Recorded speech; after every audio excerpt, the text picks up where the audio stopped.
Kehutauchich. Rulisaragaib, Huratha, Ajum Jillachasoradiab. Dayashlik! The saddest character in Dune isn't Paul Atreides. It isn't Chani. It isn't even Leto II. It's Stilgar. Because unlike everyone else, Stilgar never realizes he's losing himself until it's already too late. Most viewers remember him as comic relief, the fanatical Fremen who can't stop shouting Lisan al-Gaib. But that's not the joke. The joke is that you're watching one of the strongest men on Arrakis slowly surrender to the thing that made him strong in the first place. People talk about Stilgar like he's just Paul's loyal mentor, but that's a lie. He didn't win anything. If you want to see the tragedy clearly, start with who Stilgar was before the prophecy found him. Arrakis is an executioner. It's a world that demands flawless pragmatism. You don't survive by hoping for a miracle. You survive by meticulously measuring the moisture in your own breath. Stilgar was one of the most formidable survivalists in this hellscape. He was ruthless, hyper-intelligent, deeply suspicious of anything that didn't directly serve the survival of his tribe. He measured the worth of a human being by the water in their flesh. And yet, this incredibly grounded warlord falls for a fairy tale. The Bene Gesserit didn't prey on the Fremen's weakness, they preyed on their dream. A people who had spent generations surviving in hell wanted to believe paradise was possible. The Missionaria Protectiva wasn't just a religion, it was a contingency plan. A set of myths carefully planted centuries in advance so that one day the Bene Gesserit could exploit them. They targeted their generational trauma. When Paul Atreides kills Jameis, it isn't just a boy winning a knife fight. To Stilgar's deeply buried conditioning, it's the activation of an ancient psychological trigger. The prophecy said an outsider would master their ways. From that moment, Stilgar moves like someone following a script he never wrote.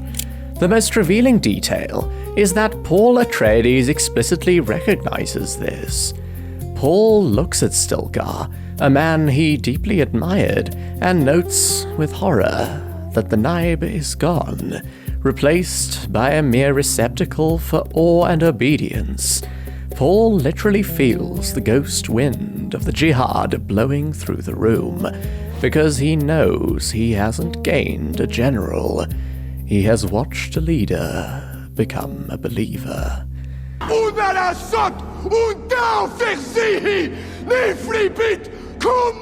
Stilgar didn't lose his life in that room. He lost his ability to judge. His mind was dismantled by belief. And once Stilgar surrendered his judgment, the consequences were catastrophic. The holy war that Stilgar unveils burns across the universe. The jihad devastates world after world, leaving billions dead. And what is the prize for the great desert warrior? He is trapped in an imperial palace. The man who once ruled the open dunes is reduced to a suffocating existence, a bureaucrat of blood. He serves a depressed god-emperor who is actively terrified of his own visions. In the lore of the sequels, Stilgar lives in luxury. He attends council meetings. He navigates petty imperial politics, all while watching his fiercely independent people become fat, corrupt, and lazy on the spoils of an intergalactic slaughter.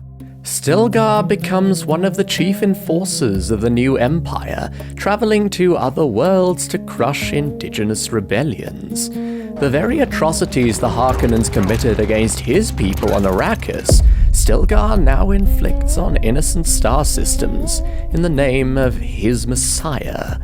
Somewhere along the way, Stilgar crosses a line and realizes he's become the thing he feared. this is where something inside him finally breaks. Deep down, a faint echo of the old Naib knows that something is fundamentally wrong. The Fremen have traded their soul for a throne. But to question the Jihad is to question the Lisan al-Gaib. To question him means admitting that his entire life, his absolute devotion, and the oceans of blood spilled in Paul's name were all built on a cynical witch cult's lie. He's too terrified to open his eyes, so he builds his own prison and guards the door himself. By the time we reach the events of Children of Dune, the tragedy hits rock bottom. Muad'Dib was afraid. He was trapped by his own prophecy. Paul is gone, wandering the deep desert as a blind, broken preacher, actively speaking out against his own religion. Aaliyah, increasingly consumed by possession, rules as a tyrant, and the future reveals itself. The ecological transformation accelerates enough to begin killing the worms. The water flows, the green plants grow, and as the desert dies, the sandworms begin to die with it. Stilgar is forced to watch as the very paradise he sacrificed his soul to achieve actively erases the Fremen culture from existence. They lose their edge, they lose their rituals. Eventually, they become pathetic museum Fremen, performing ancient dances for off-world tourists. Stilgar realizes, far too late, that the brutal, unforgiving sands of Arrakis were never a curse. They were the very crucible that gave his people their strength. He traded the harsh, demanding truth of the desert for the comforting lie of a messiah. In doing so, he set in motion the extinction of everything he loved. In the end, Stilgar got everything he thought he wanted. The prophecy came true. The Empire was conquered. Arrakis began to change. And only then did he understand what it had cost. The desert that had shaped his people was disappearing. The culture he fought to protect was fading with it.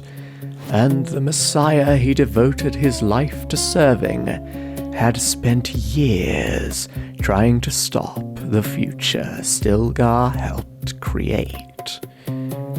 That's the tragedy of Stilgar.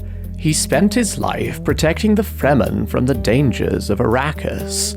In the end, the only thing that destroyed them wasn't the desert. It was certainty.